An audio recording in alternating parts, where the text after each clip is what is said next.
একজন সাহাবী এসে জিজ্ঞেস করলেন, ইয়া রাসূলুল্লাহ, আমি যে ভালো এটা আমি কি করে বুঝবো? আপনি যে আপনি ভালো বলছেন যে আমি ভালো, সবাই আমরা বলছি, কেউ খারাপ লোক আছে যেখানে? সবাই আমরা বলছি যে আমরা ভালো, নামাজ পড়ি আর না পড়ি।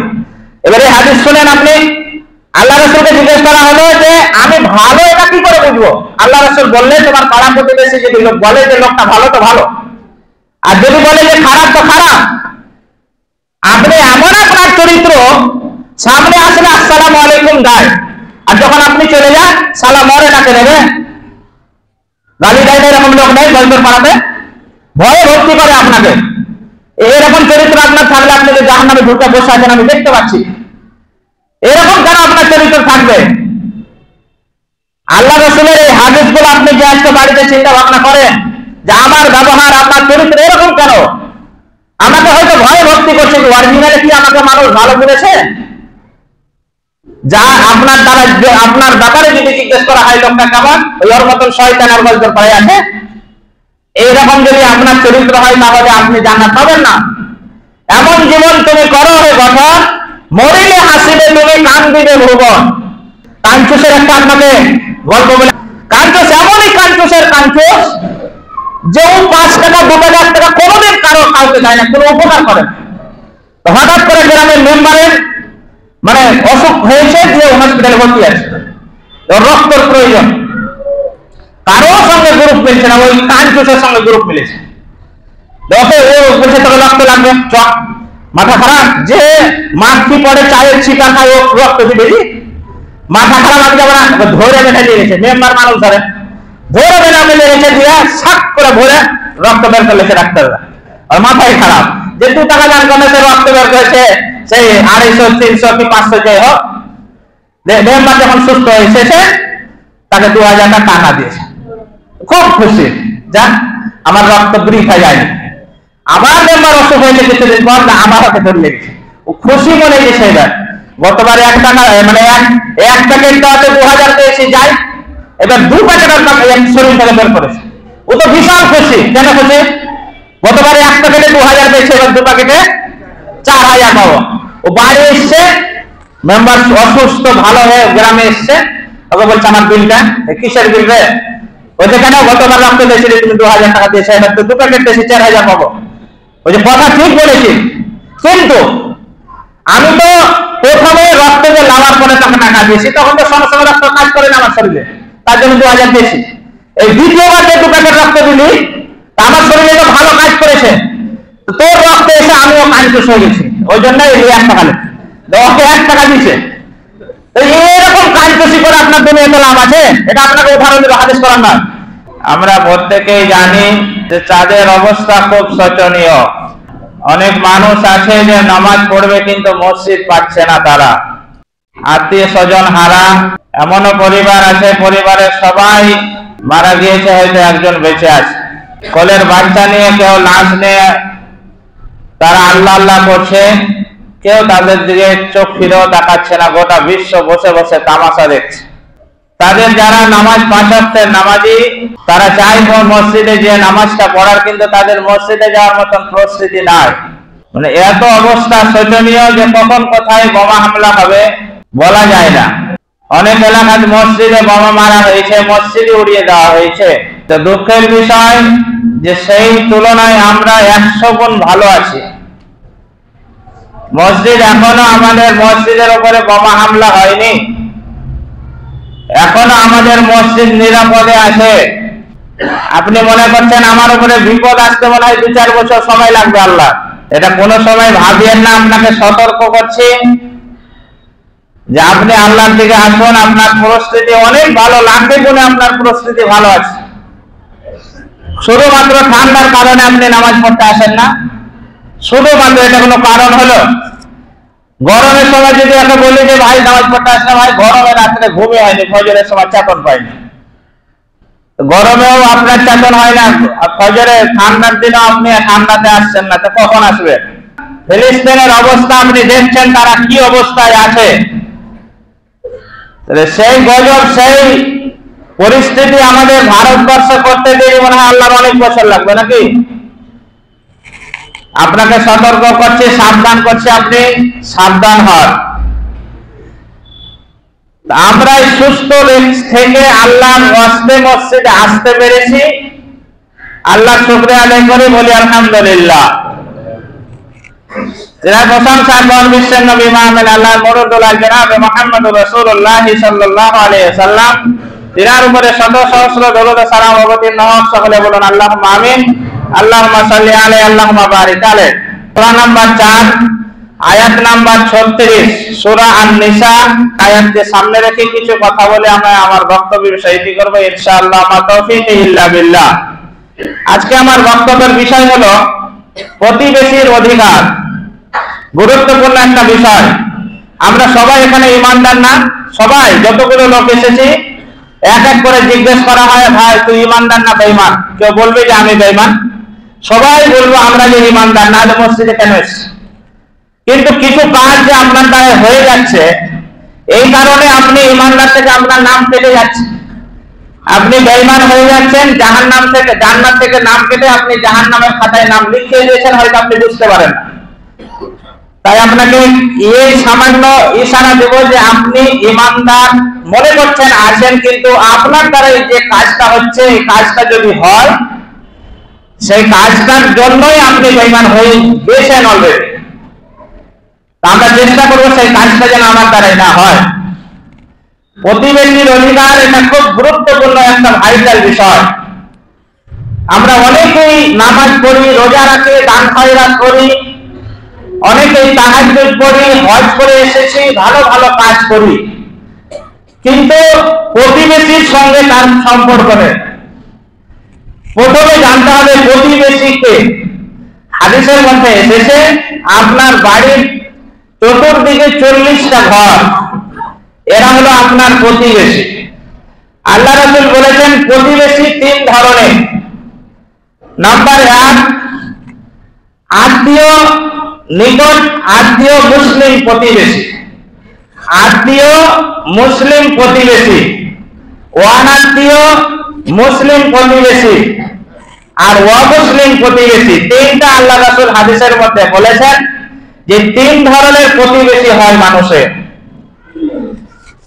একটা হলো আত্মীয়তার সম্পর্ক, রক্তের সম্পর্ক, বংশের সম্পর্ক, এটা একটা আত্মীয় প্রতিবেশী আশপাশে থাকে, যেমন বাপ, যেমন ভাই, বোন, চাচা, চাচি, এগুলো হলো আত্মীয় সম্পর্ক। অনাত্মীয় সম্পর্ক প্রতিবেশীকে আপনার গ্রামে অন্য গ্রাম থেকে উঠে এসেছে, কোনো সম্পর্ক নেই, ওটা হলো অনাত্মীয় প্রতিবেশী। আর 3 নম্বরে বলা হয়েছে অমুসলিম প্রতিবেশী, যারা ইসলামকে মানে না, তারা এক ধরনের প্রতিবেশী অনেক গ্রামে নেই, এরকম যে হিন্দুরা বাস করে, ওইটাকে বলা হয়েছে অমুসলিম প্রতিবেশী। আল্লাহ রাসূল সাল্লাল্লাহু আলাইহি ওয়াসাল্লাম বলেছেন এই 3 ধরনের প্রতিবেশীর সঙ্গেই তোমাকে ভালো ব্যবহার করতে হবে।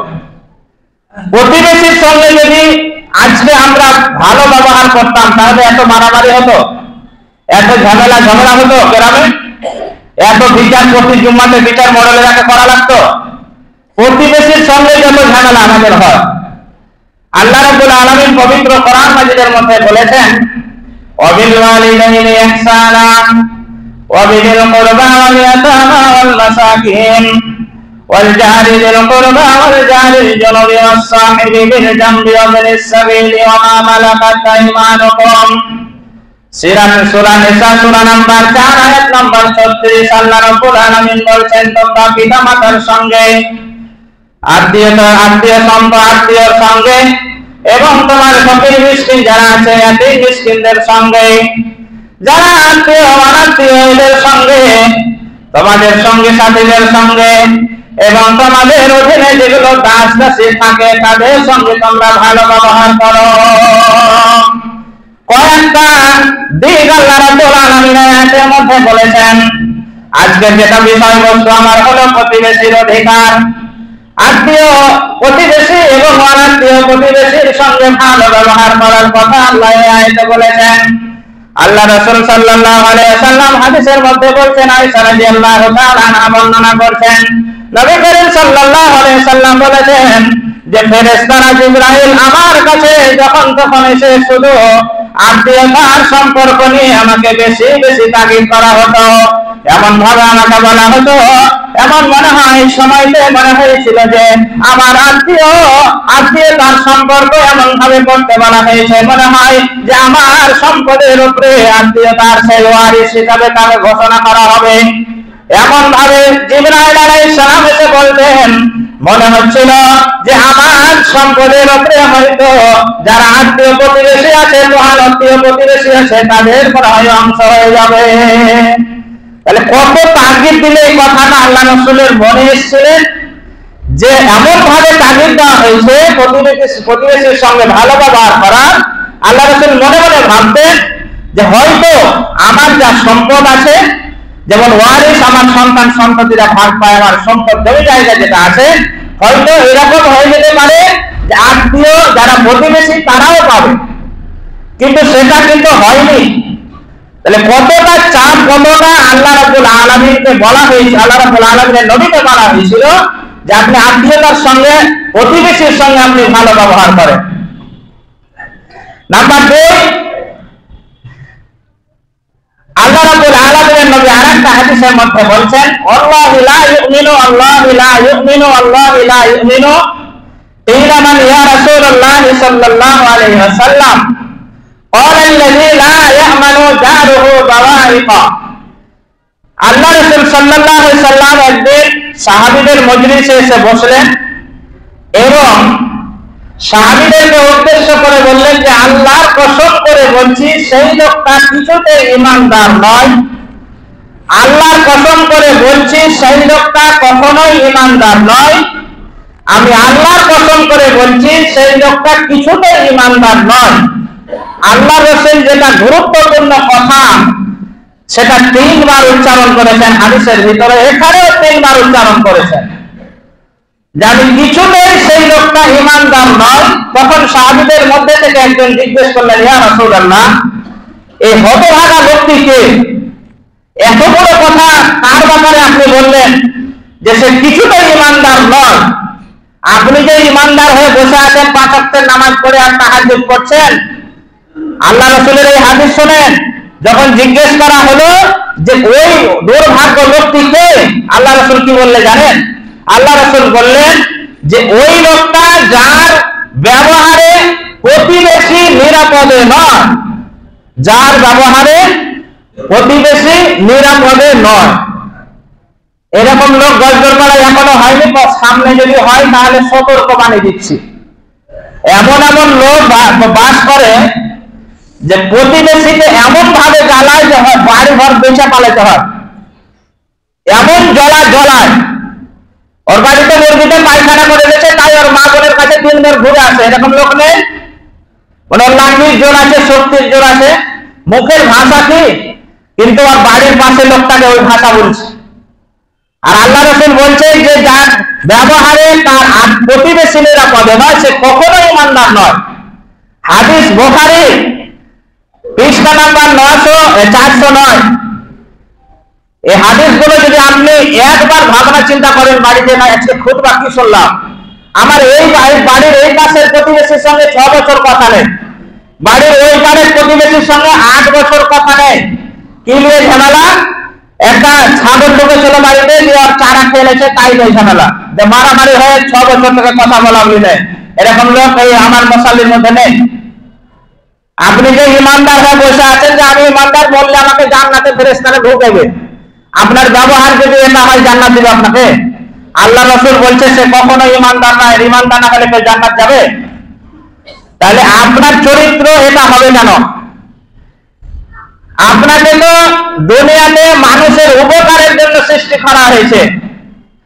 কুনতুম খায়রা উম্মাতিন উখরিজাত লিন-নাস তা'মুরুনা বিল মা'রুফি ওয়া তানহাউনা আনিল মুনকার। তোমাদের মধ্যে এমন একটা দল থাকবে যে মানুষের উপকার করবে, ভালো কাজে উপদেশ দিবে, অন্যায় কাজকে বাধা দিবে। আপনি তো আশরাফুল মাখলুকাত সৃষ্টির সেরা, আপনি তো লোকের উপকার করবেন, এই চিন্তা ভাবনায় সবসময় থাকবে যে আমার দ্বারা যেন কোনো মানুষের একটা উপকার হয়। কিন্তু আপনার চিন্তা ভাবনা তো নেই, আপনার সবসময় চিন্তা ভাবনা থাকে আমি কার বাস দিব, সকালে উঠে চিন্তা ভাবনা থাকে আপনার। আপনার প্রতিবেশী আপনার জ্বলনে বাড়িতে শান্তিতে থাকতে পারে না, আপনি মানুষ না কলেরা? বলেন, আপনাকে মানুষ বলা যাবে? আপনাকে মানুষ বলাই তো ভুল।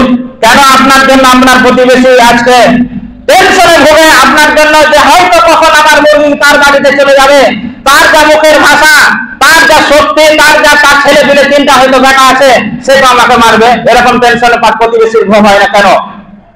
আপনার ব্যবহার, আপনার চরিত্র এমনই হওয়া দরকার যে আমার প্রতিবেশী নিরাপদে ঘুমিয়ে থাকবে। যদি আমার উপরে কোনো বালা মুসিবত আসে, আমার বাড়িতে যদি কোন রকমের একা হয়, তাহলে আমার প্রতিবেশী পাশের লোক আছে, সেই লোকটা আমার আগে ছুটে আসবে। এরকম মনের শান্তি নিয়ে আপনার প্রতিবেশী ঘুমায়, আপনি বাড়ির পাশে জিজ্ঞেস করেন আজকে যা জিজ্ঞেস করবেন, আপনি আজকে বাড়ি যান, আপনি যা ব্যবহার করেন, মানে মুখে বলে প্রকাশ করা যাবে না, ভাষায় প্রকাশ করা যাবে না, কিন্তু আমি বন্ধ কি করব, মুখ বন্ধ করে আমাকে সহ্য করতে হয়। এমন এমন গালিগালাজ করা হয়, ওই লোকটা অসহায়, কি করবো, আমার তো কোনো শক্তি নেই, বলতে গেলে আমি মার খাবো, চুপচাপ বাড়ির ভিতরে চুপচাপ শুনে আর দাঁতে দাঁত চাপায়, যা আমার যদি দুটা পাঁচটা ছেলে থাকতো তাহলে সে গালি দিতে পারতো না। তাহলে আপনি যে শক্তির জোরে এটা করছেন, কিন্তু আল্লাহ রাসূলের হাদিস কি বলছেন, বুখারী শরীফের হাদিস আপনাকে শোনাচ্ছি, যে আপনার ব্যবহার, চরিত্র, আখলাকে যদি আপনার প্রতিবেশী মানে নিরাপদে না থাকে, তাহলে আপনি ঈমানদার নয়, আপনি বেঈমান হয়ে গেছেন অলরেডি 3 বছর আগে। 3 বছর থেকে আপনার প্রতিবেশীর সঙ্গে মিললে, আল্লাহ রাসূল সাল্লাল্লাহু আলাইহি সাল্লাম আর এক হাদিসের মধ্যে বলছেন যে এক লোক আল্লাহ রাসূলের কাছে এসে বললেন, ইয়া রাসূলুল্লাহ সাল্লাল্লাহু আলাইহি ওয়াসাল্লাম, একজন মহিলা আছে, সে অধিক নফল নামাজ আদায় করে, অনেক নফল রোজা পালন করে, ফরজ তো করে, আপনি তো ফরজও করেন না। এই হাদিস শুনেন, ওই মহিলা ফরজ কাজ তো সম্পূর্ণই করে, কিন্তু নফলও সে অনেক নামাজ পড়ে, নফল অনেক রোজা রাখে, অনেক দান ধ্যান করে, কিন্তু ওই মহিলাটা মুখের দ্বারায় তার প্রতিবেশী সন্তুষ্ট নয়, কষ্টে থাকে। এর অবস্থা কি হবে? আল্লাহ রাসূল বললেন যে ওই মহিলাটা জাহান্নামী।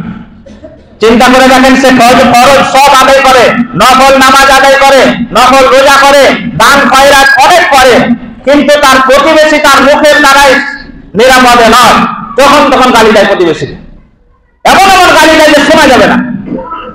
আল্লাহ রাসূল বললেন যে ওই মহিলা নিয়ে জাহান্নামী। তখন আল্লাহ রাসূলকে আবার জিজ্ঞেস করা হলো, ইয়া রাসূলুল্লাহ, আরেক মহিলা আছে, সে ফরজটা আদায় করে, নামাজ রোজা ফরজ আদায় করে, নফল সেভাবে পড়তে পারে না, দান খয়রাত সামান্য কিছু করে থাকে, কিন্তু তার মুখের দ্বারাই তার প্রতিবেশী কোন রকমের কষ্ট পায় না, তার উপরে সন্তুষ্টি থাকে। আল্লাহ রাসূল বললেন যে ওই মহিলা জান্নাতি। সুবহানাল্লাহ, বলুন সুবহানাল্লাহ। দেখুন, এই হাদিস আপনাকে চিন্তার খোরাক দিচ্ছে। আপনি বাড়িতে চিন্তা করবেন যে আমার মুখের দ্বারাই কতগুলি লোক আজকে অসন্তুষ্ট আছে, আমার মুখ কেন খারাপ হবে? আমি মুসলমান, আমার দ্বারা মুখের কথায় কথায় আমার গালি বের হয়, মানে কথায় কথায় আপনার গালি বের হয় কেন? আপনি একটা মানুষকে নরম পেয়েছেন, তাকে গালি দিয়ে দিলেন যে আপনি বিশাল বাহাদুর, বিশাল ডন, মরে গেছেন আপনি। এই হাদিস অনুযায়ী আপনি জান্নাত যাবেন না, এই হাদিস অনুযায়ী আপনি জাহান্নামী, আল্লাহ রাসূল বলে দিয়েছেন হাদিসের মধ্যে। তাহলে এটা আপনাকে লক্ষ্য রাখতে হবে যে আমার মুখের দ্বারাই কোনো মানুষ, কোনো প্রতিবেশী আমার আশপাশের যেন কষ্ট না পায়। আল্লাহ রাসূল আরেকটা হাদিসের মধ্যে বলেছেন যে কোন প্রতিবেশী মানুষ রাতের বেলায় নিজে পেট পুরে আরাম করে সে ঘুমিয়ে গেল, কিন্তু তার প্রতিবেশী অনাহারে থাকলো, সেই লোকটা মুমিন নয়। আপনি কোনোদিন খোঁজ নিয়েছেন আপনার প্রতিবেশীর যে লোকটার বাড়িতে খাবার হয়েছে কি হয়নি? কোনোদিন একদিন গেছেন কারো বাড়ি? আর আল্লাহ রাসূল তো আপনার আশেপাশের বাড়ির 40টার কথা বললে আপনার প্রতিবেশী আপনার বাড়ির পাশে যেটা আছে খোঁজ নিয়েছেন? আপনার ভাই খেতে পায় না, আপনি খোঁজ নিয়েছেন? যেটা আপনার রক্তের সম্পর্ক, তার একদিনে জিজ্ঞেস করেছেন, ভাই তুই রাত্রে খেয়েছি তো? তোর বাড়িতে কত আবার চলছে, তো ইনকাম নেই, কোনোদিন আপনি শোধালছেন? বাড়ির পাশের লোকটাকে শোধালছেন? এটা তো আপনার দায়িত্ব, আপনার উপরে অধিকার, আপনার প্রতিবেশীর অধিকার আছে আপনার উপরে। আপনার সন্তানের যেমন আপনার সম্পদের প্রতি অধিকার, আপনার স্ত্রী যেমন আপনার সম্পদের প্রতি অধিকার আছে, তেমন আপনার আত্মীয় স্বজন যেগুলো আপনার প্রতিবেশী, সেগুলোরও আপনার উপরে অধিকার আছে। সেই অধিকারটা হলো খোঁজ খবর নেওয়া। আপনি একদিনও খোঁজ খবর নিলেন না, আরো কি করা, তাকে ডাউন করা যায় এই চিন্তা ভাবনায় থাকে। প্রতিবেশী যদি একটা লোক বড় লোক হয় তাহলে তার টান ধরে কি করে নিচে নামা যায়, এই চিন্তা ভাবনায় থাকে। একটা মানুষ যদি পয়সাওয়ালা হয় আপনার বাড়ির পাশে, কোনো ক্ষতি আছে? বিপদ আপদে তার কাছে আমি কিছু সহযোগিতা পাবো, বড় হোক না, না হতে দিব না। ও কি করে বড় হলে তদন্ত কর। আপনার চরিত্র তো এরকম হওয়ার কথা ছিল না। আপনার ব্যবহার এমনই হবে যাতে মানুষ, গোটা গ্রামের লোক বলে যেন লোকটা সত্যিকারে ভালো লোক। আল্লাহ রাসূল সাল্লাল্লাহু আলাইহি সাল্লামকে একজন সাহাবী এসে জিজ্ঞেস করলেন, ইয়া রাসূলুল্লাহ, আমি যে ভালো এটা আমি কি করে বুঝবো? আপনি যে আপনি ভালো বলছেন যে আমি ভালো, সবাই আমরা বলছি, কেউ খারাপ লোক আছে যেখানে? সবাই আমরা বলছি যে আমরা ভালো, নামাজ পড়ি আর না পড়ি। এবারে হাদিস শুনেন আপনি, আল্লাহ রাসূলকে জিজ্ঞেস করা হলো যে আমি ভালো এটা কি করে বুঝবো? আল্লাহ রাসূল বললেন, তোমার পাড়া প্রতিবেশী যদি লোক বলে যে লোকটা ভালো তো ভালো, আর যদি বলে যে খারাপ তো খারাপ। আপনি এমন আপনার চরিত্র, সামনে আসলে আসসালামু আলাইকুম গায়, আর যখন আপনি চলে যান সালাম মরে কাকে দেবে? গালি দেয় না এরকম লোক নেই গল্পের পাড়াতে? ভয়ে ভর্তি করে আপনাকে। এরকম চরিত্র আপনার থাকলে আপনি যে জাহান্নামে ঢুকে বসে আছেন আমি দেখতে পাচ্ছি। এরকম কেন আপনার চরিত্র থাকবে? আল্লাহ রাসূলের এই হাদিসগুলো আপনি যে আজকে বাড়িতে চিন্তা ভাবনা করেন যে আমার ব্যবহার আপনার চরিত্র এরকম কেন, আমাকে হয়তো ভয় ভক্তি করছে, অরিজিনালি কি আমাকে মানুষ ভালো বলেছে? যা আপনার দ্বারা আপনার ব্যাপারে যদি জিজ্ঞেস করা হয় লোকটা কেমন, ওর মতন শয়তানের গল্পের পরে আছে। এইরকম যদি আপনার চরিত্র হয় তাহলে আপনি জান্নাত পাবেন না। এমন জীবন তুমি করো হে গঠন, মরিলে হাসিবে তুমি কান্দিবে ভুবন। এমন ভাবে আপনি চরিত্র গঠন করেন, ব্যবহার আখলাক চরিত্র আপনার হবে, আপনি মরলে যেন জান্নাত দিয়ে হাসেন আপনি, আর দুনিয়ার মানুষ যেন কাঁদে। তাই কবি বলছে, এমন জীবন তুমি করো হে গঠন, মরিলে হাসিবে তুমি কান্দিবে ভুবন। এমন লোক গল্পের পাড়া থেকে চলে গেছে যে ওই লোকটার লেগে পস্কানা লাগে না? নেই এরকম লোক? অবশ্যই আছে। ওই লোকটা সত্যিকারে ভালো ছিল রে, গ্রামের কত উপকার করেছে, মানুষের উপকারী করতে ব্যস্ত ছিল, এরকম লোক গল্পের পাড়া থেকে বেজা হয়ে গেছে। ওই রকম ব্যবহার নিয়ে আপনি জীবন তৈরি করুন। আর এমন লোক মারা গিয়েছে গল্পের পাড়াতে, যত সারা জীবন লোক গালি দেয় যে শয়তান মরেছে তো ভালো হয়েছে। এইরকম যদি আপনার মরার পরে গ্রামের লোক বলে, তাহলে তো আপনার এই নামাজ রোজার আপনার লাভ কি? আপনি তো জাহান্নামে যাবেন এই হাদিস হিসাবে। অতএব আপনার চরিত্র পরিবর্তন করুন। আত্মীয়, যেগুলো প্রতিবেশীর অধিকার, আত্মীয়র একটা অধিকার আছে, পিতামাতার অধিকার আছে, তারপরে মুসাফিরদের অধিকার আছে, তারপরে আপনার এতিম মিসকিনদের অধিকার আছে। প্রত্যেকটার অধিকার এক একটা জুম্মাতে আলোচনা হবে ইনশাআল্লাহ। আজকে প্রতিবেশীর অধিকার আদায়ের একটা আলোচনা হচ্ছে। আল্লাহ রাসূল সাল্লাল্লাহু আলাইহি ওয়াসাল্লাম হাদিসের মধ্যে বলেছেন, আনাস রাদিয়াল্লাহু তাআলা আনহু قال রাসূলুল্লাহ সাল্লাল্লাহু আলাইহি ওয়াসাল্লাম, লা ইয়াদখুলুল জান্নাহ, ওই লোকটা কখনোই জান্নাতে যাবে না, মাল্লা ইয়ামানু জারহু বাওয়াইকা, যে লোকটার ব্যবহারে চরিত্র আখলাকে হাতে মুখে দ্বারা তার প্রতিবেশী সন্তুষ্ট নয়, নিরাপদে নয়, সেই লোকটা কখনোই জান্নাতে যাবে না। বলুন, এটা মুসলিম শরীফের হাদিস আপনাকে শোনালাম। আপনি যে বলছেন যে আমি মরলে জান্নাত যে বসে আছি, আর আপনার প্রতিবেশীর সঙ্গে এমন ব্যবহার করে রেখেছেন যে 6 বছর আপনার কথা নেই, আপনার প্রতিবেশী আতঙ্কে থাকে আপনার কারণে, তাহলে এই হাদিস অনুযায়ী তো আপনি ধরা খেয়ে বসে আছেন। আপনি হিসাব মতন তো ধরা খেয়েছেন হাদিসের মত অনুযায়ী। লা ইউমিনু লা ইয়াদখুলুল জান্নাহ, মানে কখনোই সে জান্নাতে যাবে না। মাল্লা ইয়ামানু জারহু বাওয়াইকা, যে তার ব্যবহার আখলাক চরিত্রে তার প্রতিবেশী সন্তুষ্ট নয়, প্রতিবেশী নিরাপদে নয়। তাহলে আজকে থেকে আপনি চিন্তা ভাবনা করেন। আপনি হয়তো মনে করছেন যে আমি তো মমিন, মুসলমানের ঘরে জন্ম নিয়েছি, আমার আকা কাকা আছে, আমি তো গরুর গোশত খাই, আমি তো জুম্মার নামাজ পড়তে যাই, মমিন ইমানদার আপনি থাকবেন না। আপনার চরিত্র আজকে থেকে পাল্টান। শুধুমাত্র যদি আজকের এই বক্তব্য কোনো মানুষ মেনে নেয়, তাহলে পাড়াতে কোনোদিন বিচার বসবে না, মরণদেরকে আর বিচার করতে হবে না। আপন আপন প্রতিবেশীর সঙ্গে যদি আমরা ভালো ব্যবহার করার চিন্তা ভাবনা করি, তাহলে প্রতিবেশীর সঙ্গে ঝামেলা হবে না, কোনো বিচার হবে না। এমন এমন মানুষ বাস করে যে প্রতিবেশী যদি একটু তরকারি চাইতে যায়, তরকারি শেষ হয়ে গেছে, বলে না এরকম লোক নেই? আর আল্লাহ রাসূল বলছেন, তুমি তরকারিতে ঝোল একটু বেশি যাও যেন প্রতিবেশীকে দিতে পারো। একটু ভালো জিনিস করেছো, স্যান্ড তুমি বিরিয়ানি করে খাচ্ছ বাড়িতে, বিরিয়ানির স্যান্ড বাড়ির ভিতরে থাকে না বাইরে যায়? দোকান দেখে হেঁটে গেলে ওই 1 কিলোমিটার দূরে থেকে স্যান্ড পড়ে যাবে বিরিয়ানি, আপনার বাড়ির পাশে যে একটা গরিব মানুষ ওই ছেলে তুলে নিয়ে বসবাস করে, আপনি বাড়িতে বিরিয়ানি করছেন, স্যার বাড়িটা পাশের বাড়ি, কোনোদিন তাকে এক প্লেট দিয়েছেন যে ভাই তুমি এটা খাও ছেলে দিলে? ওর বর খাওয়াবেন, আপনি শেষ হয়ে যাবেন। আপনি প্রতিবেশী যখন খোঁজ নেবেন তখন প্রতিবেশী মন খুলে আপনার জন্য দোয়া করবে যে আল্লাহ একে দীর্ঘ হায়াত দান করো, যে আমার উপকারে আসে। হঠাৎ রাত্রে বিপদ পড়েছে আপনার বাড়ির পাশে লোক, তার ছুটে যান আপনি প্রথমে যে ভাই কি হয়েছে, ডাক্তারের দোকানে, ডাক্তারে করে কই, আপনি তো বিন্দাস ভোগান এসে ঘরে, বিন্দাস ভোগান 3 তলার উপরে, নিচে তলায় কি হয়েছে আপনার কোনো খোঁজ নেই। আপনি বলছেন যে মরার পরে জান্নাত যাবো, আপনাকে জান্নাত বুঝা খাওয়ার লেগে ফেরেশতারা বসে আছে আকাশমণির ডাল নিয়ে। চরিত্র আপনি ঠিক করেন, তাহলে আপনার আমল এগুলো কাজে লাগবে। একবারে একটাও বাজে কথা আজকে আপনাকে বলিনি, রেকর্ডিং হচ্ছে, দরকার হলে শুনবেন। এই যে শামীম টিভি একটা রেকর্ডিং হচ্ছে, মনে হয় আকরাম টিভি মনে হয়, এ বাড়িতে শুনবেন যে আমি হাদিস কোরআন ছাড়া একটাও কথা বলিনি আজকে। তাহলে এই কথাগুলো আপনাকে মেনে নিতে হবে যদি আপনি জান্নাতে যেতে চান। এমন এমন লোক বাস করে, এত কাঞ্চুস বাস করে পাড়াতে, সুবহানাল্লাহ। ও যদি চায়ে যদি মাছি পড়ে যায়, ওই মাছিটাকে উঠছে চিপে, তুই চা খেয়ে চিপা বের করে খায়। 10 টাকা লোককে দালা তো দূরের কথা, ওর বাড়িতে লবণ চাইতে গেলে আজকে লবণের প্যাকেট কিনেছে, লবণ নাই, শেষ হয়ে গেল, আর আজকে লবণের প্যাকেট কিনে এলেছে, ও দিবে না, একটু লবণ লাগবে, হয়তো প্রতিবেশী দিবে না। এত কাঞ্চুসি যে আপনি করছেন। আচ্ছা মরে দেখেন, একবার না মরার ভান করে মরে দেখবেন, আজকে বাড়ি যাই যে আমি মরে গেছি 10 মিনিটের লেগে, যে আপনার লেগে কতটা দরদ দেখাচ্ছে দেখেন। আর আপনাকে কি দিবে? সাদা কাপড়, ওই 900 টাকার কাপড় দিয়ে আপনাকে ফেলে আসবেন ওখানে। আপনি যে প্রতিবেশীর সঙ্গে 1 ইঞ্চি জায়গা লেগে মারামারি করে 18 বছর কথা বলেন না, ওই কয় ইঞ্চি জায়গা দিবে দেখেন না, ওখানে মাফ করেছেন না। আপনি বড় লোক বলে আপনাকে 2 কাঠা জায়গা দিবে নাকি? আর এই লোকটা গরিব বলে আগে ওই 3 হাত 3.5 হাত দিবে।